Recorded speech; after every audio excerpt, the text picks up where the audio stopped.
Hariom. Shriram अंबज्ञ Nath Samved Nath Samved Nath Samved. So how are you all? Fine, मजेत सगळे. Very good. मी बरा आहे, चांगला आहे, व्यवस्थित. Okay. Love you all, love you.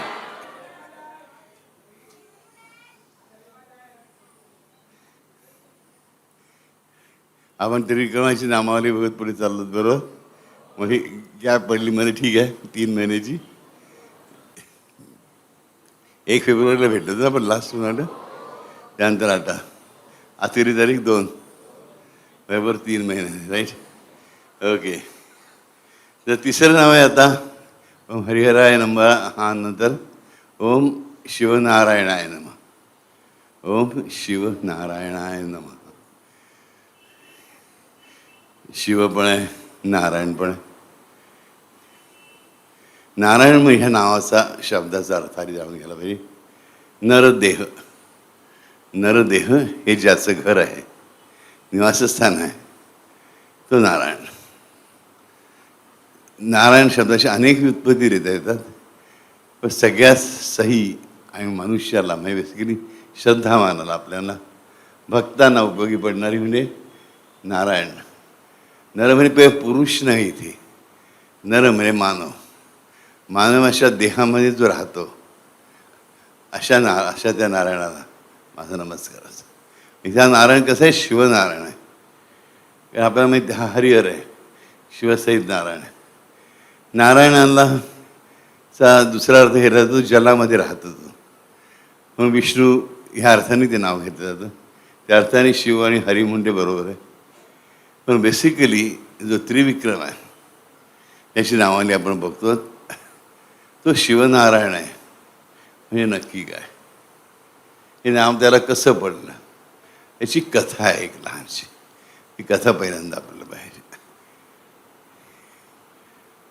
नेहमीच्या पद्धतीने आपल्या ज्या प्रकारे आपल्या सगळ्या कथा सुरू होतात, फार फार वर्षांपूर्वी आटपाट नगर होतं. इथे आटपाट नगर नव्हतं, फक्त फार फार वर्षांपूर्वी, अगदी सत्ययुगामध्ये, आयुष्यामध्ये सत्ययुगाच्या अगदी सुरुवातीच्या काळामध्ये एकदा याज्ञवल्क्य, ब्रह्मर्षी याज्ञवल्क्य तपश्चर्या आटोपून आपली हिमालयातून खाली उतरत होते. आणि हिमालयातून खाली येत असताना एक वस्ती त्यांना दिसली. त्यांनी बघितलं त्या वस्तीमध्ये आग लागलेली होती. लोक सैरावैरा पळत होते ती आग विझवण्यासाठी, आणि पाणी आणून विझवत होते. बर्फ होतंच आजूबाजूला थोडंफार, पण आग काही विझत नव्हती. सगळ्याच घरांना विज लागलेली होती आग. भरी मोठी वस्ती पेटलेली होती. याज्ञवल्क्यांना कळवळा आला आणि त्यांनी ताबडतोब त्यांच्याकडची मंत्रशक्ती वापरून ती आग विझवली. ते बघून सगळे लोक धावत धावत आले आणि याज्ञवल्क्यांच्या पाया पडू लागले, नमस्कार केले. त्यांची शरणा मस्तक ठेवलं. ऑब्वियसली जीव वाचवला होता, घरं वाचवली होती, सगळंच काही वाचलं होतं. आणि ब्रह्मर्षी दिसत होतं, हा ऋषी आहे. नमस्कार करणं स्वाभाविक आहे. चमत्कार आला की नमस्कार आलाच. चमत्कार नाही तोपर्यंत नमस्कार नाही, बरोबर. आम्ही लहानपणी एक म्हण मराठीमध्ये खूप प्रचलित होती. हल्ली बऱ्याचशा म्हणी नाहीशा झालेल्या आहेत, शब्दप्रयोग नाहीसे झालेले आहेत. लाच मारेन तिथे पाणी काढेन, ह्याचा अर्थ काय असायचं? काही करून दाखवू शकतो मी, कुठल्याही कठीण परिस्थितीमधून मी वरती उडू शकतो. पण लाच मारल्यावर डोळ्याला पाणी येतं हे खरंच, मग एका मारणाऱ्याचे पण येऊ शकतं. परंतु लाच मारेन पाणी काढेन आयुष्यामध्ये ही जी एक म्हण होती, ती म्हण सर्रास वापरली जायची. लाच मारेन तिकडे पाणी काढेन, मी कुठेही जाऊन काही करू शकतो, हा दम असायचा. पण मनुष्यासाठी मात्र सामान्य जीवनामध्ये आपण काय बघतो की लाच मारल्यानंतर स्वतःच्या डोळ्याला पाणी येतं. दुसऱ्याच्या डोळ्यात पाणी काढण्याच्या ऐवजी स्वतःच्या डोळ्याला पाणी येतं. कारण लाच अशी लागते ना बसतं की स्वतःच आपटला पाय नको तिकडे, तर डोळ्याला पाणी जास्त येण्याचे चान्सेस जास्त असतात. परंतु देवाच्या बाबतीमध्ये मात्र ही म्हण पूर्णपणे खरी आहे. आम्ही देवाला ज्या क्षणी लाथ मारतो त्या क्षणी देवाच्या डोळ्याला पाणी येतं. मी इतरा कोणाला लाथ मारली तर त्याच्या डोळ्याला पाणी येणार नाही, तुमच्या डोळ्याला पाणी. पण देवाला जे तुम्ही लाथ मारता तेव्हा देवाच्या डोळ्याला पाणी येतं. त्याला पेन होते म्हणून नाही, त्याला तुमची दया येते म्हणून. हा काय करून बसला, चांगलं मिळालं सगळं गमावून बसला, आता आयुष्याच्या पुढे ह्याला काय होणार आहे माहिती आहेस की. आता हा चाला नियमांच्या प्रांतामध्ये, आता ह्याला प्रत्येक गोष्ट तुलून मापूनच मिळणार, ह्याला काही जास्त मिळू शकत नाही. ज्याला आपण ग्रेस म्हणतो, अनमेरिटेड फेवर, आपली लायकी नसताना जी कृपादृष्टी आपल्याला केली जाते, अकारण कारुण्य, ते आता मिळू शकणार नाही. त्या देवाला जेव्हा कोणी लाथ मारतो त्याच्या डोळ्याला पाणी येतं. आणि ही कथा जी घडली ब्रह्मर्षी याज्ञवल्क्यांची, तर ह्या कथेचा संदर्भ आहे, ह्या म्हणीचा संदर्भ तिथे आहे. कारण ब्रह्मर्षी याज्ञवल्क्यांच्या चरणावर लोळत असताना महर्षी भृगू तिथे येऊन पोहोचले. आणि महर्षी भृगूंची गोष्ट नुकतीच एक अशी घटना घडून गेली होती मग ब्रह्मर्षी भृगूंच्या आयुष्यामध्ये, जीवनामध्ये, की ते वैकुंठामध्ये गेले होते. आणि त्यांना बघितलं, त्यांना खूप अहंकार झालं होतं तपश्चर्याचं. भक्त चांगले होते, मग तरी त्या भक्तीचाही अहंकार होतो माणसाला. माझी भक्ती किती चांगली आहे, माझी तपश्चर्या किती चांगली आहे, मला देव किती लगेच प्रसन्न झाला. आणि वैकुंठामध्ये जाऊन पोचले तर दारात जय विजय उभे होते. त्यांनी घाबरून त्यांना बाबा चला आज आज चला जाऊ दिलं. आणि आतमध्ये गेले तर आपले महाराज चांगले झोपले होते शेषनागावरती शांतपणे. लक्ष्मीदेवी पण डोळे बंद करून पाय शेवत बसल्या होत्या, त्याही झोपल्यासारख्याच वाटत होत्या. महाविष्णू झोपलेले शेषशयनी. भृगू ऋषींनी हाक मारलं, एकतर उठून उभे राहिले नाहीत, मी याची दखल घेतली नाही. म्हणून नारायणा नारायणा म्हणून 7 वेळा हाक मारले त्याने. नारायण कशा डोळे उघडते, उघडलेच आहेत डोळे. तेव्हा मात्र हे ब्रह्मर्षी भृगू चिडले. आणि भृगूने काय केलं, जोराने हलवायला सुरुवात केली, हाताला धरून. त्यांनी त्याच्या खांद्याला धरून हाताने हलवायला सुरुवात केली. हलवलं, ते डोळे उघडून बघितले, हां काय कोण आहे, झोपून गेला परत. आणि त्याबरोबर मात्र भृगू ऋषींना राग आला. त्याने एक लाथ मारली महाविष्णूच्या छातीवरती आणि त्याचीही जखम झाली महाविष्णूच्या हृदयाला. त्याला म्हणतात भक्त लांछन. अनेकांना माहिती असेल, पण त्याच्या छातीवर एक पांढरा डाग असतो नेहमी. तो पांढरा डाग म्हणजे भक्त लांछन असतं. म्हणजे ती खून तो अभिमानाने मिरवतो. भृगूने लाथ मारली आणि त्याला सांगितलं, मी लाथ मारले, मला काय शिक्षा करायची ती कर, पण कोणाशी हाकेला ओ द्यायला एवढा वेळ लावू नकोस, एवढीच माझी इच्छा आहे. आम्ही फक्त तुझ्यावर अवलंबून आहोत, तरी तुझ्याशी आम्हाला कोण आहे. भृगू ऋषी माजलेला ऋषी नव्हता, लक्षात ठेवा. त्याला अहंकार झाला असेल पण तो माजलेला नव्हता, उन्मत्त नव्हता. आणि त्याची ती भावना बघून महाविष्णूने कळवळा आला. त्याने सांगितलं, काळजी करू नका महर्षी, ब्रह्मर्षी तुम्ही काळजी करू नका, तुमची खूण जी आहे ती मी छातीवर माझ्या प्रत्येक अवतारामध्ये मिरवीन, कायमशी मिरवीन. आणि ही घटना घडल्यानंतर भृगू ऋषी आकाशाने उतरत होते आणि तेव्हाच त्यावेळेसच पृथ्वीवरती सत्ययुगामध्ये ही घटना घडत होती. तर भृगूंची घटना यज्ञवल्क्यांना ऑब्वियसली समजलीच होती. ब्रह्मर्षी येत नाही, काय कळत नाही, सगळं कळत असते एका जागी बसून. तर भृगूंना पाहिल्याबरोबर याज्ञवल्क्याच्या मनात आलं की हा आनंदात उतरतो आहे वरून खाली, की नारायणाने सुद्धा मला नमस्कार केला, माझा शब्द मान्य केला, हा अहंकार काही बरोबर. याज्ञवल्क्य सगळ्या ब्रह्मर्षी ऋषीचे प्रमुख मानले जातात, ब्रह्मर्षी सभेचे, आणि त्यांचा शब्द सगळ्यांसाठी प्रमाण मानला जातो. त्यांनी ह्या ब्रह्मर्षी भृगूंना सांगितलं, अरे काय रे, उगीचच्या उगीच ही सगळी मंडळी माझ्या पाया पडत आहेत. मी एक साधासा मंत्र वापरला, देवाचं नाव घेतलं, भगवान स्वयंभगवानाचं, आणि आग विझली, तशी आपोआपच विझली. उगीच म्हणे माझ्या मागे लागलेत, नमस्कार करत आहेत, मला काही बाबा उपाधी नको. भृगू म्हणाले, अरे नमस्कार करून घे, त्यांना आशीर्वाद दे भरपूर, बरं, म्हणजे तुझ्या डोक्यावर काही उरणार पण नाही, काही कर्ज उरणार नाही, त्यांचंही भलं होईल. ब्रह्मर्षी म्हणाले, माझ्याकडची ताकद नाही रे, कोणा आशीर्वाद देण्याची. काय म्हणता, मग तुम्ही ब्रह्मर्षी झाला, तुमच्याही ताकद असलीच पाहिजे. नाही, मी जेव्हा जे जे मागून घेतलं ब्रह्मर्षी होतं ना, त्यामुळे कोणाला आशीर्वाद देण्याची ताकद कधी परमेश्वराकडून मागूनच घेतली नाही. माझ्याकडे ही ताकद नाही आहे. मग भृगू म्हणाले, काही हरकत नाही, मी आशीर्वाद देतो, तुम्ही नमस्कार करून घ्या.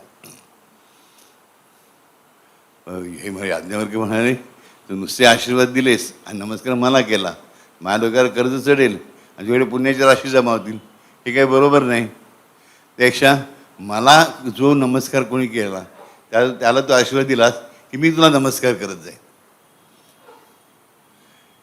आता भृगु ऋषीपुढे मोठं संकट आलं की सर्वात ज्येष्ठ सर्वात श्रेष्ठ ब्रह्मर्षी याज्ञवल्क्य मला नमस्कार करणार. इकडे ह्या क्षणी महर्षी भृगु जाणून चुकले की काहीतरी चुकत आहे, जाणून चुकले की काहीतरी चुकत आहे. आणि त्यांनी नारायणा धाव म्हणून जोरात हाक मारली, पण नारायण काही येईना. आता काय करावं हे विचारत होते. याज्ञवल्क्य शिवाचे भक्त, याज्ञवल्क्य सतत ओम नमः शिवाय जप करत असत सत्ययुगामध्ये. मग ह्यांनी शिवाला हाक मारायला सुरुवात केली, शिवा धाव नारायणा धाव. भृगु ऋषींनी की त्यांच्याहीसाठी त्यांचे नाव घेऊन झालं तर फायदा होईल. शिवा धाव नारायणा धाव त्यांनी हाक मारायला सुरुवात केली, तरी कोणी येईना. आणि लोक तर येत आहेत, नमस्कार करत आहेत. याज्ञवल्क्य ह्यांना नमस्कार करत आहे, हे आशीर्वाद देत आहेत. ह्यांना आशीर्वाद देणं पण भाग आहे. शब्द दिला याज्ञवल्क्यांना दिलेले शब्द मोडताही येत नाही. याज्ञवल्क्यांकडून नमस्कार करून घेता पण येत नाही. करायचं काय, धाव धाव शिवनारायण धाव असं शेवटी त्यांच्या तोंडात चुकून पटकन उत्स्फूर्तपणे बाहेर पडलं, शिवनारायणा धाव. आणि त्या क्षणात त्याला जाणीव झाली की शिव आणि नारायण दोन्ही धावत येत आहेत. शिव आणि महाविष्णू दोघेही धावत येत आहेत. आणि त्या दोघांकडे बघता बघता त्याला जाणीव झाली, ज्या जागी शिव दिसायचा त्याच जागी दुसऱ्या क्षणात नारायण दिसायचा, नारायण दिसायचा त्याच ठिकाणी दुसऱ्या क्षणाला शिव दिसायचा. हो, त्याच्या लक्ष झालं. त्यांनी स्वतःकडे बघितलं, आपण ठीक आहोत ना. लक्षात अरे माझी तर दाढी काळी होती, माझी दाढी एवढी पांढरी सफेद कशी काय झाली. या लक्षात आलं की आपण याज्ञवल्क्यांसारखे दिसतो आणि याज्ञवल्क्य आपल्यासारखे दिसतात. ते पूर्णपणे शरण गेले याज्ञवल्क्यांना. याज्ञवल्क्यांनी सांगितलं, हरिहरांमध्ये जो भेद करेल तो मूर्ख. मी शिवाचा जप करतो आहे की नारायणाचा जप करतोय, सगळी रूपं एका फक्त स्वयंभगवानाची आहेत. शिव म्हण की नारायण म्हण की कार्तिकेय म्हण की अमुक म्हण की तमुक म्हण की तमुक म्हण, सगळी रूपं फक्त त्या एका स्वयंभगवानाची आहेत. तो स्वयंभगवान आहे, स्वयंभू आहे. आणि त्याची प्रेरणा हीच एकमेव प्रेरणा आहे.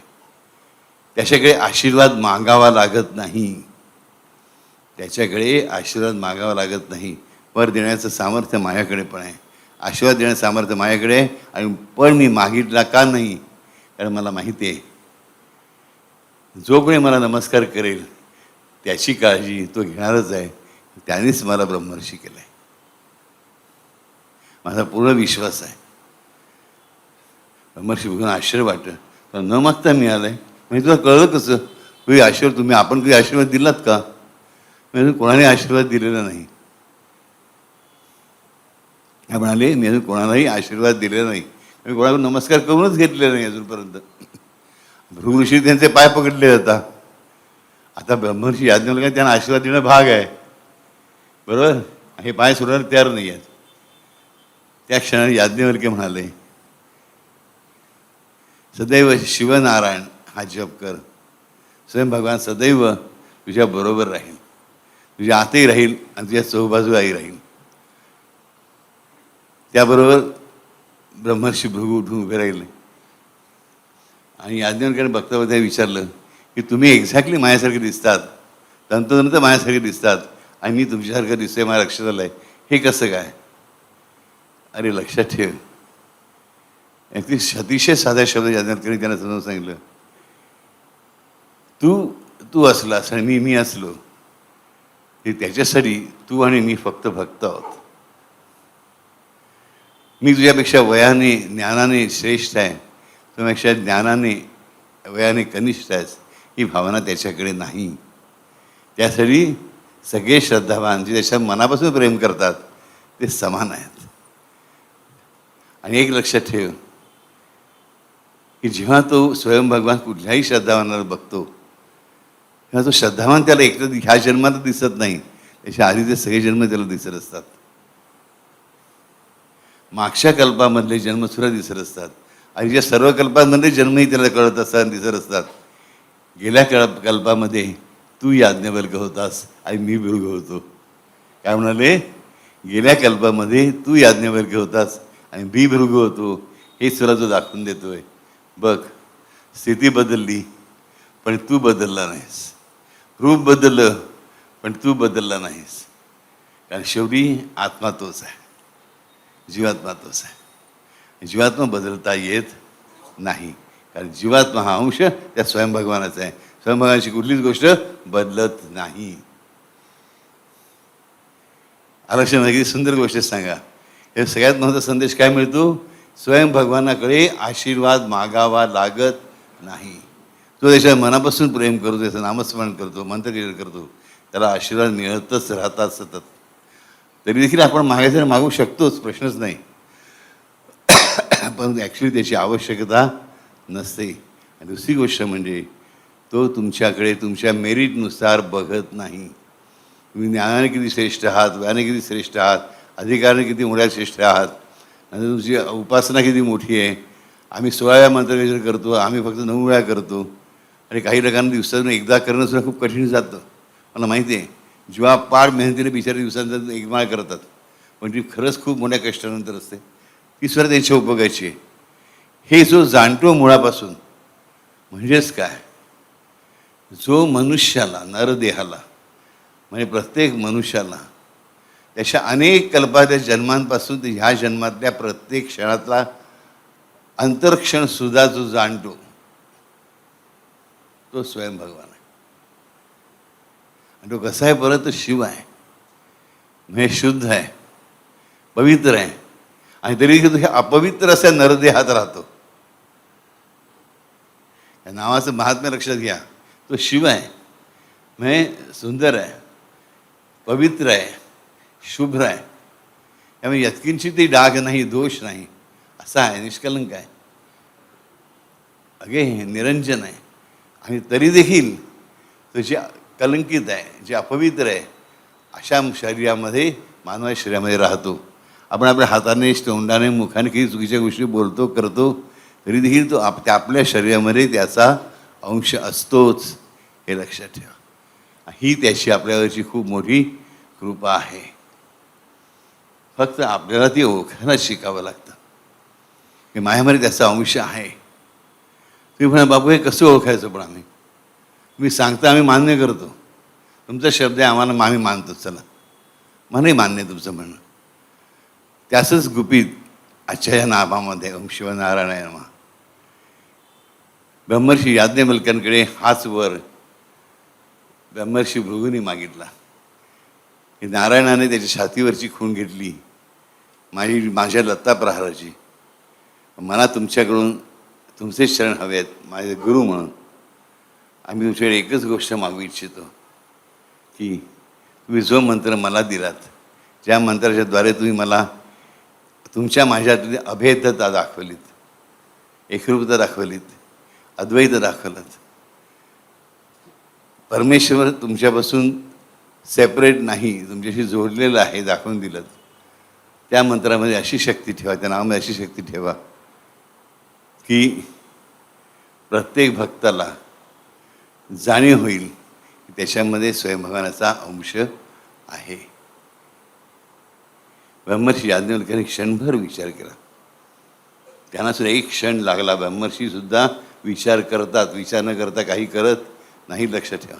आणि माणसामध्ये न विचार करता काही बडबडत राहतो, बरोबर. ब्रह्मर्षींमधलाही ब्रह्मर्षी जो श्रेष्ठ आहे, दुसरा विचार करतो, तो म्हणतो हा मंत्र देऊन चालणार नाही, हे काम फक्त मंत्रगजर करतो. जो भगवती शुभात्रयीने सिद्ध केलेला आहे, तिकडेच ही फक्त ताकद आहे की स्वतःचा शरीरामध्ये, देहामध्ये, हृदयामध्ये राहणारा त्या त्या भगवंताचा अंश जाणणं, ओळखणं, पाहणं, अनुभवणं हे फक्त मंत्रगजरातूनच सिद्ध होऊ शकतं. परंतु तुला एक सांगतो की जो कोणी ओम शिवनारायणाय नमः हा जप प्रत्येक माळेनंतर एकदा करेल, फक्त एकदा ओम शिवनारायणाय नमः. तुला कसा? तर ओम शिव नारायणाय नमः असा म्हणायचा. मी स्वयंभगवानाच्या चित्राकडे बघायचं, म्हणायचं ओम शिव नारायणाय नमः. हे माझं शरीर आहे, नराचं शरीर आहे. मी नारायण नाही आहे, पण तिकडे नारायण राहतोय. तो कसा आहे? नारायण शिव आहे, शुद्ध आहे, मी अशुद्ध आहे. तो पवित्र आहे, मी अपवित्र आहे. तो शुभ्र आहे, कर्पूर गौरम आहे, आम्ही पुन्हा डागाळलेला आहे. तरीही तो माझ्यामध्ये राहतो. प्रत्येक मायेनंतर म्हणूनच ओम शिवनारायण हे नेहमी म्हणण्याची गरज नाही. पण ज्या दिवशी तुमच्याकडे शांतता असेल, तुम्ही कोणी एकटे बसलेले असाल, माझी गर्दी नसेल आजूबाजूला, मला दुसरे कुठले विचार नसतील, त्या दिवशी एकदा प्रयोग करून बघा. तुमची ओळख व्हायला लागेल तुमच्या शरीरात राहणाऱ्या त्या स्वयंभगवानाच्या अंशाशी. आलं लक्षामध्ये? आणि त्यासाठी याज्ञवल्क्याने एवढा मोठा आशीर्वाद आपल्याला दिलेला आहे आणि एवढी मोठी कथा त्या भगवंताने घडवून आणलेली आहे. कोणाकरता? आपल्याकरिता. लक्षात ठेवा, स्वयंभगवानाची प्रत्येक लीला ही आपल्यासाठी असते, हे कधीही विसरू नका. मग तो रामभद्र रूपात येवो किंवा गोपाळकृष्ण म्हणून येवो, आलं लक्षामध्ये? तो कुठल्याही रूपात येवो, तो येतो फक्त आपल्या भक्तांसाठी आणि त्याची प्रत्येक गोष्ट लीला असते, हे कधीही विसरू नका. आलं लक्षामध्ये? आलं लक्षात? भृगूला लाथ मारायची बुद्धी कोणी दिली? स्वयं भगवानानेच दिली. जगासमोर आदर्श घालून घेण्यासाठी की मी काय काय सोचतो ते बघा. मी तुमच्या लाथा पण सोचतो आणि त्याच्यावर मी तुमच्यावर चिडत नाही, मी तुम्हाला शाप देत नाही, मी तुमचं नुकसान करत नाही, मी तुम्हाला जाऊन भस्म करत नाही किंवा लंगडडुळं करून ठेवते असं म्हणत नाही. ज्याने लाच मारली तुझं पाय लंगडा होईल एवढं सुद्धा मी म्हणत नाही. आणखी किती आश्वासन पाहिजे आम्हाला देवाकडून? सांगा मला. राईट? एवढं मोठं आश्वासन ज्या कथेतून आपल्याला मिळालं, ती कथा कुठल्या नावाशी जोडलेली आहे? ओम शिवनारायणाय नमः. ज्या दिवशी तुम्हाला कधी शांतता मिळेल, एक 15 मिनटं, 20 मिनटं, अर्धा तास, त्या दिवशी हा प्रयोग करून बघा. खरंच सांगतो, ते कधीशी तुम्ही महसूस कराल, अनुभवाल, जाणवेल तुम्हाला काहीतरी आत्मने खूप छान आहे, खूप सुंदर आहे, खूप गोड आहे, खूप आनंददायक आहे आणि खूप छान आहे, म्हणजे खूपच छान आहे. ते मी तुम्हाला शब्दात सांगू शकणार नाही आणि तुम्ही शब्दात मला व्यक्त करू शकणार नाही माझ्यापुढे ऐकल्या अनुभवल्यानंतर. आपण आज तो जप 5 वेळा करायचा आहे नक्की. ओम शिवनारायणाय नमः. ओम शिवनारायणाय नमः. ओम शिवनारायणाय. ओम शिवनारायणाय नमः. ओम